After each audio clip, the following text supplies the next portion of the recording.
Welcome to Toffee TV. Three things: Newcastle 3, Everton 2. I'm going to start with Richarlison today.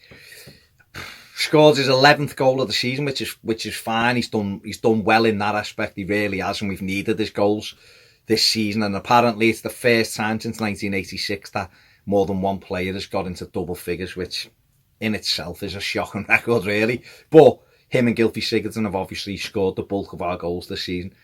But it's his attitude at the moment that it's puzzling me, because when he came in, he was fighting for everything. When we first got him, he was up and down, he was working hard. And now, I don't know whether it's a confidence thing, I don't know whether it's the fact he's been left out a couple of games, I don't know whether it's frustration, but at the minute, he's just not on his game. His touch at the moment is really poor. It's bouncing off him, running away from him.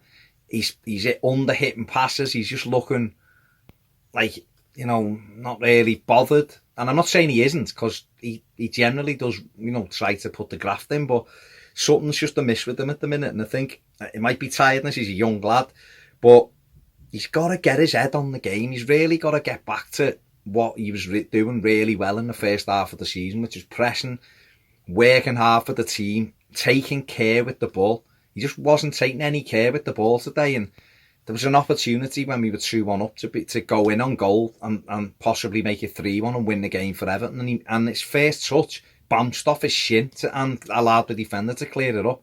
And then we end up losing the game. And it's moments like that. And then when his numbers put up, he's got a cop on. He's like me, as if it can't possibly be me. You're like, it is you, because you just haven't contributed. You scored a goal, but all the other stuff we need you to do, you've fallen below.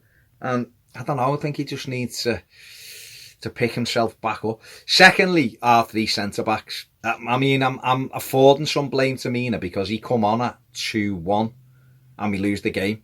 And the second goal is his responsibility to go and close that ball down. He doesn't. He allows Almiron to line up a long-range shot and hit it. And it's bad goalkeeping as well. But if he goes and closes that ball, that shot doesn't get to Pickford, or he gets a block on it, or Almiron skies it. And he doesn't just watch it again. He just opens up and allows him to pull the left foot, which is what he's got back. And the other two, I can't fathom out how there's no responsibility taken by either of Keane or Zuma. They both do things individually well at times. And up for an hour, they've done all right. But there's no one. The first goal is as bad a goal as we've conceded all season. And, it's the goal really that loses us the game. The equaliser and the winner will come as a product of that first goal, and because Newcastle energised themselves and the crowd pushed them on, and we were like in that situation, please don't concede, and we did. Whereas up until that moment, in general, we dealt with everything. But the first goal is pathetic. Keane, I don't know what he's doing with the initial. He doesn't get anywhere near the initial one. Then the two of them don't get the feet right and allow Perez to look up and then think it's a Rondon, and then he smashes it in. And after that, they were just all over the place. It's really disappointing, because they're good, like I say, they're on their own, they're decent defenders, but there's just no leadership there, and it impacts massively. We've seen a fella last week at Goodison, Van Dijk, who just marshalled Liverpool's back four. Marshalled it. It was brilliant, but organised and demanding of players, pointing, telling people where to go. And okay, he's one of the best in the world, but it wasn't so much what he did, it was the organisation of everybody else and the challenging other players to get the best out of themselves. We don't have anyone like that. We don't have anyone in that back. The goalkeeper doesn't even do it. Balls and shouts. He's too busy today laughing at Newcastle fans and asking about, instead of organising. And those two centre-backs, just, I don't know. We might need another one. We might need to go and get one who comes in and just organises them. We don't even know. Zuma probably not going to be here anyway due to the Chelsea situation. So we need to go and buy one who can pull the other two into position, because the ones we've got at the moment, there isn't a leader amongst the three of them. And finally, the manager. I've backed Marco all the way. I've backed him after Millwall. I've backed him when people were on his case after we lost 3 in a week. But today, he's let himself down today with some poor substitutions. The problem you've got is with him is a lot of things, trying to create this team, a way of playing and blah, blah, blah, blah, and that's great.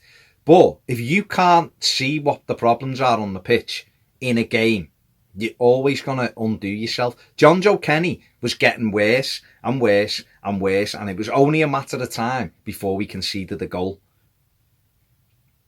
He left them on the pitch, and the Rondon goal, I'm putting on Kenny because he's the eyes, and he doesn't have a clue where Rondon is. He reacts too late to it, and then he's struggling as the game's continuing to go on. He was always likely to give a goal away, almost give a penalty away. He got done with a spit. He was deteriorating as the game went on, and the manager didn't change him until near the end, and it was, to me, it's poor.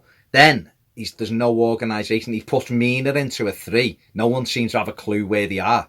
He'd have been better off putting saying to Mina, go and be centre-back, and then Zuma, if that's what he was going to do, go to right-back and just have us 4 there. But he didn't. It totally, change the shape of the team when we were comfortable. And days like today, it's very difficult to defend them because you could see what was happening in that game. Kenny had been booked. Then Rondon goes through and knocks it over the keeper, and Kenny tries to shove him. Now, if Rondon goes down, Kenny's off the pitch anyway, and we've got 10 men. After that, he should have been dragged off, and he didn't. He allowed them to stay on, which resulted in Newcastle scoring. So I think the manager has got to hold his hand up today. Our centre-backs and the goalkeeper, because it's not good enough today. And I don't know. I honestly don't know. I just feel at the moment that we're looking for something that isn't there. We're looking for this blueprint or something that just isn't there. When we're 2-0 up against a team in the bottom 6 of the Premier League, away from home, and you get beat, you're winning 2-0 with 25 minutes left and you lose the game, the questions have got to be asked because it's not good enough. I'm sorry, it simply isn't good enough. And Everton have not been good enough to see that game out today. Fair play to Newcastle. The young gone in there and he got the win. But from our perspective, it's a shocking result. It really is a shocking result. Another really poor result. And I honestly don't know. I don't know what. Maybe we just have to get to the summer and just hope that we can bring in another 4 or 5 players who can make this team tough to beat and decent. Because at the minute, we're too easy to beat, and just that's not good enough. It is not good enough. And that's it. They're my 3 things. Give us a subscribe and try to enjoy the rest of your weekend.